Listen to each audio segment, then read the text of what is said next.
All right, so we are talking about love this morning. Yeah, Love. Love. So, love is, so we want to get to talk a little semantics. And you're going to think, semantics, but what does it mean to love? That's what I'm asking. Like, we use the word love very loosely. There's a lot of things I love. So when I say Patrick, what do you love? What comes immediately to mind? Well, immediately when you say that, like as soon as you're talking here, and we've talked about this before, the first thing that pops into my head is that crazy scene from The Princess Bride, where they're forcing this marriage to happen, and the person up there is going love, true love, and like there's nothing about what's happening in front of him that has anything to do with like love or true love, like nothing. Like this is not love. This is like Buttercup. Yeah, this is a bad moment, but I think that also speaks about the different things that we talk about love. When I think about love, I think about my wife, I think about my kids, I think about my parents, my family, I think about those things. I mean, we talk about loosely though. We talk about other things like sports and. So when we were practicing this on Friday. So I asked the same question, and Patrick right away gets deep, like right into the deep emotions. And my first instinct was, because I was hungry, and I'm hungry right now. So my first instinct was, I love food. Yeah, food. I love food. Do you have any food? What do you got in your pockets? Right? And candy. Anyone? Stop looking at me like that. Yeah, I love food. I love donuts, Yeah. Skittles. Anything. Speaking of that, we tried another local ice cream shop the other day, just down in Copenhagen. Oh, yeah. Yeah, it was really good. Yeah, Fixins, is that what it was? Yeah. Yeah, Fixins. You can get Skittles and stuff on your ice cream and all. So that's what I was thinking. So it's just funny. We use the word love, and it would be the same word that I use when I say, to my kids, I say, I love you. Right. I use the same word when I'm thinking of Krispy Kreme. Same word when I'm thinking of, a good steak or some smoked brisket. Oh, I love that. Yeah. Right? Yeah. So the word love can be used so loosely. And so what we want to, and I'm going to give some context today to the question. So let me phrase this to you this way. Maybe all of you guys who are couples or dating, answer this.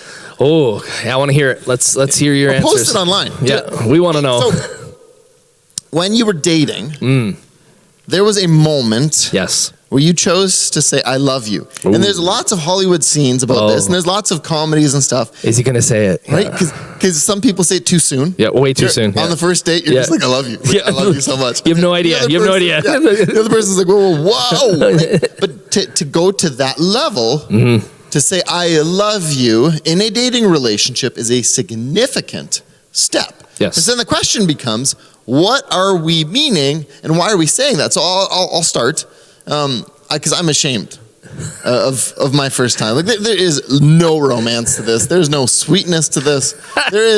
I'm not proud of this. Come on, do tell. This is like, it was just, so we were sitting, and I'm trying to remember, I believe it was, we'd gone on a youth event, and I believe it was Project X, I think is what it was called in Leamington. I think.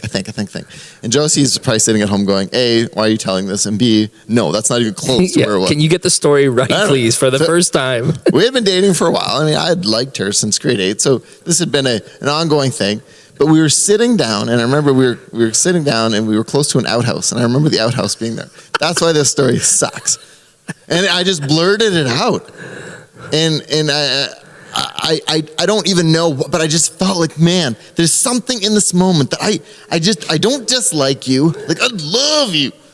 And so I wish it was like a better story. Like we were on a walk or something cool had happened. We were sitting, I think we were waiting for friends to finish in the washroom, I think is what was happening. So romantic. I know, but it's still my life. I can see your way, but like, right. So that tells you something about Josie, because she did not leave. Wow. And I think that tells. So that was very the first impressed. time I remember saying I love you. Man. And our story's a bit different because we dated so young. Like we started at the end of grade 8, and we were kind of on and off. But that was. But what about you guys? You started a little bit late, and I'd be curious for you guys at home. Like, when did you say I love you? It started a little bit late as an understatement when it got. Well, but you didn't. So we'll back up a little bit. You dated other girls. Yeah. What is it that brings you to a point where you say I love you? How do you get to that point? And what are you saying in that statement that's different than when you asked him out? Right. When you started dating, often there's a lot of physical intimacy that happens before this. There are times where I know couples who are months, maybe years, and the person's still like, I don't know if I'm ready to make that statement. What is that? Why? Well, I don't know. For me and Juanita at our at our later stage of romance. I think I was 34 and she was 28, 29. I thought you were say 20. No. That's wrong. Although it's, you know, she does. I mean, even today she can pull off looking like much younger. She's like good for her. And then this, and I'm like, I feel so bad. But Well, and some of that is her height. You just she's got to get taller at some point, right? And she's at home right now going, get it right this time. You keep saying that I'm not 5 foot and I'm 5'7", and I'm like, it depends on the time of day. So like by the end of the day, you're probably 4'11" and 7/8. So let's just be honest, it does change. But for me, for Juanita, it really came down to a decision, which is like, and I know that's, even within what you're saying, there was a moment where you were just like, you couldn't help it. And you just made this, and it didn't feel like a decision, but you made a decision to say the words, I love you. But for me, it was, I made a decision that I was going to step into something more than just a relationship that was like, I know who you are, I know where you live, but I wanted to start a journey of life together with this person. So by saying I love you, what I was really saying is that I want to do life with you because I can't see myself doing life with anybody else. And that was kind of what it was like for me. And then people, oh, that's really deep. Blah, blah, blah. Well, I mean, when you step into that, that's what you're saying. You're saying something more than just, hey, you're a great person to go do hangouts with. You're saying, no, I know life is more than just hangouts and good times and takeout. You're saying that life, I want to go through the hard parts of it with you as much as the easy parts of this and the fun parts with you, because I want to do life with you. So the reason this matters that we talk about that. So when you started your relationship with your spouse or the person you're dating right now, what was the decision you made when you said, I love you? And what does that do looking forward? What does that do long term? And so I talked to Judy, was in the office this week, and so I asked her the same question. She said something similar to you. She said, well, her and Fred had been friends for a long time. And now that they were dating, she had to make a decision. Is this a commitment I'm willing to take to a different level? So there's something unique. So Judy and Fred had a Fredship. Oh, no. Oh, no. So this whole idea, I'm just going to keep moving from that. And it speaks to the question of what do we mean when we say we love someone? And it isn't a church thing, it's a human thing. All relationships, to say I love you is a significant step. Yeah. And so what do we mean by that? And how does that change something? So what did that change for you and your future now that you told Winnie you loved her and you felt that? Maybe it's not even just, I think sometimes we can put too much weight on the words. Yeah. But what did that do to your framework now that you've, like, with this person, you've said, I love you? What does that change? Well, I think, at least for me, I can't speak to everybody, but I think in a general sense, at least for me, it meant that my decision was I was going to step forward into my future together with her. That's what I wanted. I didn't want that to change. I wanted that to be a together thing forever. And when I said I love you, that's what I meant. I meant everything about you that I like. Yeah, you're hot. Yeah, all those things. Yeah, I'm very attracted to you physically. Yes, those things are true. Great. But everything else, I wanted to be in my life as well. Right. All your quirks, all your differences, all the things that are opposite to mine, all the things that I don't have that you have, all the strengths and all the weaknesses that you're bringing to the table. I love who you are, right. And I want that to be a part of my life forever. That's what I was saying. And so, and it's interesting. So I don't know if you guys have ever thought about this, but we were talking about this in the office a bit this week. That type of love is limited to one person. So it's fascinating to me. If you ever think about this, so now in our culture at least, the idea of marriage isn't necessarily that popular with people anymore because marriages fall apart and it's seemed as restrictive or whatever. But if you look around the world, you look at the majority of cultures, there are very few with very limited exceptions that do not limit this to one. And I find it interesting, just the way you're wired. Like, so you dated a bunch of girls, and you said, no, not this one, or maybe they said no to you. I don't know. We won't trigger anything here, okay? But at some point, you made the decision, just one. And I think the reason that matters is I think when we begin to think about the fact that we chose to love, sometimes I think as we move through marriage, we stop choosing to love. So you made a choice to say, Waneet, you are the only one. I am with you. I choose you. I have chosen you with no one else. To the limitation of all others, I choose you alone. But it seems like as you get on in marriage, and this is the fascinating thing about us, is that if we begin to take interest in someone else, you don't have the capacity to keep loving your spouse in something else. You literally, with this one, are limited to only one. And to think about it a different way, like with kids, and I've heard people talk about this, maybe you guys face this when you, as parents, first kid, just love them just so much because it's a new experience. You've never had that experience. I remember with Aiden, like we'd never had this before, like crazy. You love this kid. And then the second kid comes along, you're kind of like, can I love another kid as much as this? And then Colby was born, and absolutely. And you don't know how, but somehow you have that capacity. And then we adopted, and then Beckett came along, and you go, it's incredible the capacity you have to love kids. But it's not like that with the type of love that brings you into a marriage. No. You are limited to one. And it's just the way we're wired. You can look at all culture, you can look at everything, and people have said, well, no, we have open marriages. Well, open marriages don't work well. We know this statistically. There are some small groups of people who still have multiple partners. That does not work well. And it's like God designed us with a limited capacity. And I think that in itself also speaks to what it means to say, I love you. Because to love someone deeply takes a lot more work than just to like them. Yeah. Like when you talk about commitment, okay, so to love means that Josie committed to loving me, no matter who I was going to become, no matter my weaknesses, my flaws, my insecurities, all this stuff. And that takes a lot of work. So let's get out of the marriage thing for a second and think about friends. How many friends do you have that you would say you have a deep, meaningful, loving connection with? Well, right away, my brain starts going, like, all my friends on Facebook are just, like, they're not really...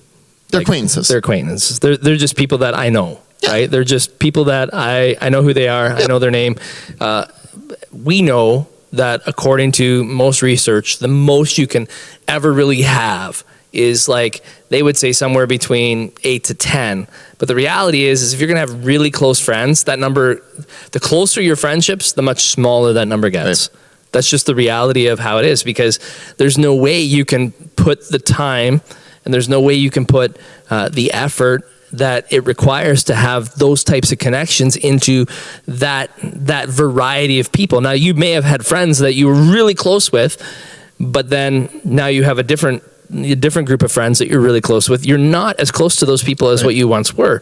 And that's just the reality of... And it's not like you don't like them anymore. No. I'm that way. Like I think of my friends in Alberta. I had friends in Northern Alberta. I loved them. Through Bible college, they were awesome. Some of my dearest friends. I still love them. But really, they're just acquaintances at this point. Yeah. Because I don't have time, I don't have effort, and I'm not actually having any intimacy with them. And I know intimacy, when guys say, which kind of like, oh, it's weird, but like... The people who are closest to you are the people who you can go, I'm really struggling right now. Yeah. I need your help. I need to talk to you. Yeah. Like the way I was phrasing this and kind of trying to, how many people, when you were diagnosed with something or when you were really struggling, who do you want in that room with you? Who are the people that when you are really going through a moment of grief or sadness, who are the people that you want there? Or maybe through joy, who are the few people that you're like, you have to be here? Right? I think now with us having limits, like you can have 10 at a funeral. Who are the ones that you'd want at your funeral? Yeah. Right? And I think that's, but I know in some of this years are going, well, obvious, like, yeah, but it's not, because we think of love and we think, well, I can love everybody. You can't. Yeah. You can like everyone, but this is the issue with marriage, and this is how you end up falling out of love, is that you stop pouring love into your spouse. So one day you chose to love Waneet, but if you, at any point, do not pour the effort it requires to love her, you will begin to separate. Yep. That's how that works. It takes time, it takes effort, it takes intimacy. And this is when I think one of the things that I'm hoping comes out of COVID here, we've been forced to get closer. We've been forced to small in our group of friends, but for this next generation, and we got sucked into it and are older, with social media, that you have 1,000 friends, you can't. You have to pick a few that you actually pour into, do life together. But it seems to me that a lot of people have a lot of friends, but no friends. And a lot of people we talk to would be like that. They have a lot of people they can hang out with, but no one they can actually talk to. Yeah, and it's a big difference maker. It's huge. Like when you have people that can actually be your supports because they actually really do know your likes and dislikes. They really do know how you're going to respond to a situation. They actually know what your response is going to be. Watch as you're going into a situation. They're like, yeah, I know how this is going to go because they know you. They really do know you. And that makes a tremendous difference on how, like, the impact, the mental health, the level of connectivity, the level of joy that you can derive from those relationships because you really are known of each other. I think even Jesus, when he was here, when we think a whole different way yet, him discipling. Yeah. He did not have a crew of 1,000 disciples. He had a crew of 12. Yeah. He chose a small crew because you can only impart so much. You think about it in terms of something like leadership. So when we talk about leadership, we have what's called span of control. So how many things can you lead without losing control? And it's about 3 to 7. So we talk about this a lot on the fire ground, but think about church too, you or your workplace. There's a certain level of things that you on your own have the capacity to control. But realistically, for most, it's less than 5. And as soon as you get over 5, you lose control because you don't have the time and the energy to place into it. We have limitations, and it's that way with love. If you truly love your spouse, you won't have time to start an affair. See, you won't have time to go into anybody else because that takes all of your effort, takes all of your intimacy, takes all of your vulnerability. And that's what I think is so crucial about understanding this is we get into marriage and we stop doing that because I've already committed. Yeah, but you've stopped giving time, and you've stopped giving intimacy, and you've stopped giving effort. Of course you're going to fall apart. Those are the key elements it's going to require for any relationship. Yeah, I was going to say it's really neat because what you're saying there, you see that play out in pretty much every organization. Whenever you look at it, you see how like a police department would work. There would be that exact structure, the top person, and then there would be people underneath, but they're not. Like the person underneath isn't underneath. Everybody's not answering to them. Right. There's like groupings that are answering. You see that in hospitals. You see that in military. You see that in most organizations. You see the upper management, the middle management. You see the people on the ground, and they would be in those numbers. You would see that actually playing out in reality because that's actually the way you can have those connections to be meaningful and to have the most efficiency of relationship, but also the most effectiveness of relationship, which is really true. I don't know. I was also thinking about, as you're talking there, that I think we also fail to see how much somebody around us is doing because we get so used to it being done. Yep. So like you fail to see, if you're just talking every day, you fail to see the amount of time someone is cleaning something up, putting clothes away, emptying the dishwasher, filling the dishwasher, whatever it is, how often they are actually engaging in meaningful ways to have the life journey together with you. And we almost take it as something that's supposed to happen rather than seeing it as someone who's pouring into the journey as well. Right. And I think we almost get used to it because we think it should be there. And maybe we should reflect back and remember to a time that it wasn't. Right. And then that would help us to understand that there is a level that's going into it. And I think sometimes we just get almost like that's supposed to be there. And it is. There is supposed to be those things that are being poured in. But what isn't supposed to be there is that we get so accustomed to it that we think it just should be. Right. Rather than appreciate that somebody is putting effort into. Right. Yeah, and a lot of that ends up going back to part 1 and 2 of this series. Right. That whole really submitting yourself to the other, that I will continue to be everything I can for Josie, and part 2, at the same time, working on myself to be the best version of myself. And I think in part 3, really what we're getting to, and we could talk about this so long, but I think we're running out of time here a little bit. In Scripture, they take some time to actually explain what love is. Yeah. Because again, when we go to weddings, and one of the things that we do to try to articulate this is we say vows. And we try to say, okay, well, when I say I love you, Josie, I'm saying for better or worse, rich or poor, it's through sickness and health. And we try to articulate that because what does that actually mean? I mean, I love the Penguins as a hockey club, but really I couldn't care less. I just enjoy their company. Right. I enjoy watching them win. I'll celebrate when they win. When they don't, I'll pretend I don't care. Right? That kind of thing. Yeah. But with this, it's different. It's unique. So what does that actually mean to love? So in 1 Corinthians, which, again, as we talked about last week, if you're new to the Bible, a lot of the New Testament books are literally just letters. So there was a church in Corinth.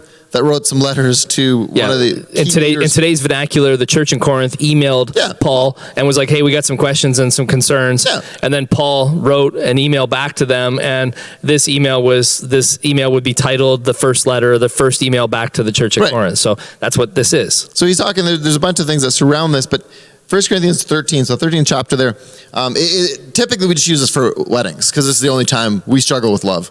We love everywhere else. Yeah. This is the only time. So we're going to spend a few minutes here. So if you guys have your scriptures, go to 1 Corinthians 13. If not, you can just listen in. It is funny, though, as a side note, that this is something that's highlighted at weddings.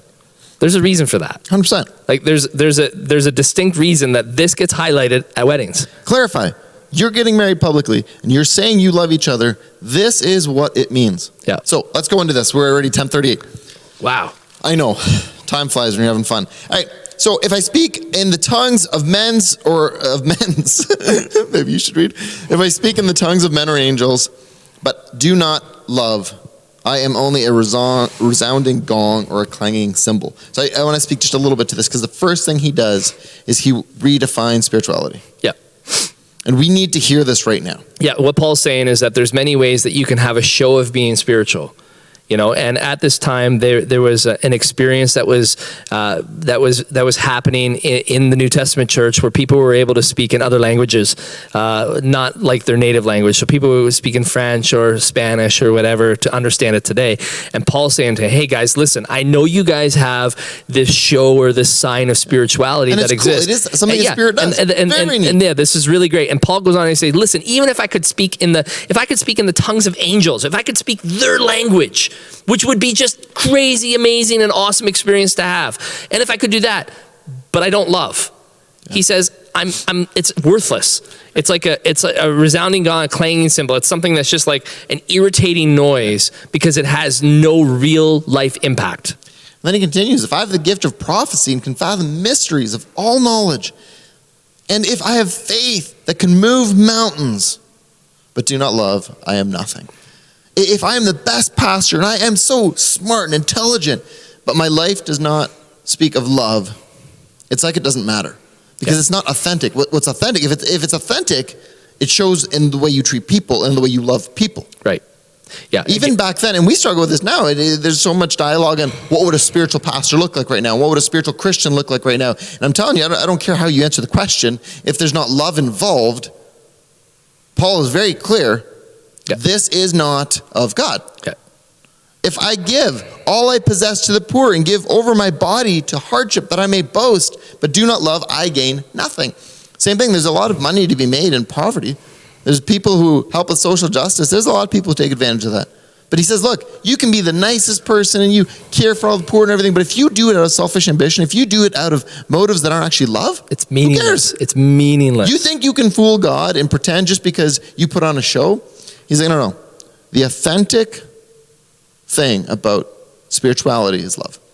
And if people around you do not feel loved, then whatever you're showing them, Paul says at least, doesn't mean a whole lot. Yeah, so again, as we contextualize or as we bring to why we're using this, okay, so in a relationship, you can have all these shows of love. Yeah.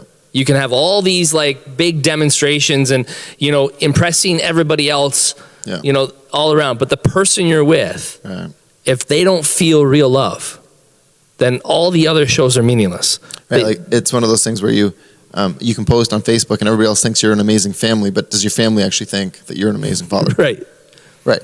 Yeah, 100%. Okay, let's keep going. So then he defines, okay, so let's, from a spirituality standpoint, if you want to be the man of the house, you want to be all these kind of things, it better start with love. Yeah. And if you want to be this great spouse, it has to start with love. So then he says, okay, love is patient, kind, doesn't envy, doesn't boast, not proud, doesn't dishonor others, isn't self-seeking, is not easily angered, keeps no record of wrongs, doesn't delight in evil but rejoices in truth, always protects, always trusts, always hopes, always perseveres. And there's arguably one of the most profound lists of what it looks like. So when you said you love Juanita, what Paul is saying is that you're going to commit to be patient with her, to be kind with her, to not envy other relationships or envy things that maybe Juanita has that you don't. You're not going to boast and be all arrogant about it. You're not going to be proud. You're not going to dishonor her. You're not going to be self-seeking in your relationship. You're not going to be easily angered with her, keep record of wrongs. You're not going to delight in evil. You're always going to protect her. You're always going to trust her. You're always going to hope for her. And you're always going to persevere. And that becomes hard. Like, we say this in weddings sometimes, and we're just like, no, it's hard.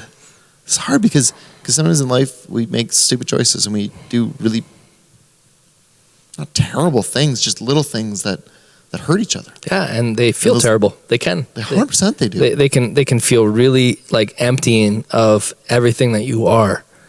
And yet here's this profound revelation, this revealing of what love is. And I mean, you don't need anything else to work on in life. No, if you outside of this, you could just look at some of these things. And you go, okay, I wasn't patient today. Okay, that wasn't a kind word to say. Okay, Right. And when you take that into what we were saying before about how much time it takes to love. Yeah. Okay, for you to protect someone, to trust them, to hope for them, and persevere with them, you can't do that with 100 people. No. And if you do this for your spouse, you don't have time to go look for somebody else. You don't have time to compare with somebody else because you're going to be busy working on your own relationship. And I don't want to downplay how challenging this can be, but I think this needs to be the standard that you set. When I say I love you, that means that I've chosen only you, and I've chosen that you are the one that I'm going to do this for. And if I continue to do this, it will build our relationship in incredible ways. Mm-hmm. But I also won't have the time or the energy to pursue anything outside of that. Now, we've talked about affairs, but I mean anything. There's guys who don't want to be at home, so they just work. Yep. My relationship at home sucks with my wife, so I'm going to work 7 days a week and look like a great dad because I gave them a big house and I spent lots of money on them. So there's lots of ways you can do this. And now let's talk about this one last thing, and then we'll shut her down. I'm going to skip to verse 13. It says, "And now these three things remain: faith, hope, and love. But the greatest of these is love." And Patrick made a statement that was very profound on Friday when we were talking about this. Look at that list of three: faith, hope, and love. And he says, but the greatest is love. The greatest is not faith. The greatest is not hope. Yes, faith matters. Yes, having a relationship matters. All those so matter. But he says, if you miss love in any of this, you're missing it. Yeah, and the analogy that we drew that from was when you think about the situation that was taking place between Jesus and his disciples, and he had been teaching them and instructing them, and he had been guiding them and showing them the way that they're supposed to live their life. They profoundly felt loved by him. And as he approached the cross, their faith in who he was, when he was nailed to that cross, when he died, it died. Right. And their hope of what they thought was coming, it was extinguished. They were just like, what just happened? One thing that did not leave them, and one thing that they could not forget, was how he loved them. Right. How he treated them, stayed with them. No greater love. There's nobody who loved like that. And that love that they had of how he treated them resonated so greatly that they could not give up on him. Right. That they refused to not believe that what he was saying. It kept spinning and spinning and spinning because of how he loved them. They remembered that it lasted. And that's why love is the greatest, because how somebody has treated you will never leave you. Right. And when somebody loves you like that it doesn't matter anything else, nothing else. You could forget every other statistic, every other thing but you will remember how somebody loved you. Right. So, on that note, we're going to close off for today. I would encourage you, go love those around you. Whether you were married, whether you were single, whether you're a child, whether you're a parent. Whether they're on the side of vaccinations or not vaccinations, whether they're on the side of mass or not mass, whether they're the same looking as you or not, whether they're the same economic background or not. Right. We need to love people. Right. And I think that's what people need to remember about you, is how you love them. Right. Love it. We could go on forever. Yeah, we could. This is one that we both get pretty passionate about. Got to be known for your love. Lead with love. We're going to close with a set of worship. So I encourage you guys, whether that's just sit down and listen to it, sing along, reflect, whatever you need to do, we're going to go to that. With that, let me close, pray with you guys, and then we'll go from there. Father God, thank you so much for this morning. God, I want to pray that you'll use the words that we've spoken today powerfully in relationships. God, it pains me so much, the amount of relationships that I work with that are struggling, that are hurting. So God, I pray that this morning, for those that have listened who are struggling, whether it's relationship with friends, coworkers, parents, spouses, that this will be an encouragement to keep loving. And Father, I just pray that for us as a church, that before we make decisions on how we respond to things, may we remember to love first. God, thank you for using Paul to write this letter. Thank you for his response, for his clarity here. May we be known for love in the way we act and the way we treat people. Father, thank you that you loved us first. God, that none of this that we're trying to live out, none of this that we're trying to do would be possible without the example. You showed us what love looked like. Jesus, when you chose to humble yourself, become human, live a life of love, die for us. God, thank you for that example. Thank you for the way you continue to forgive us. Continue to pour your grace out on us. Continue to have mercy on us, God. We are grateful for the love you have for us. May we pass that on to others. Live that out. Praise your name. Amen.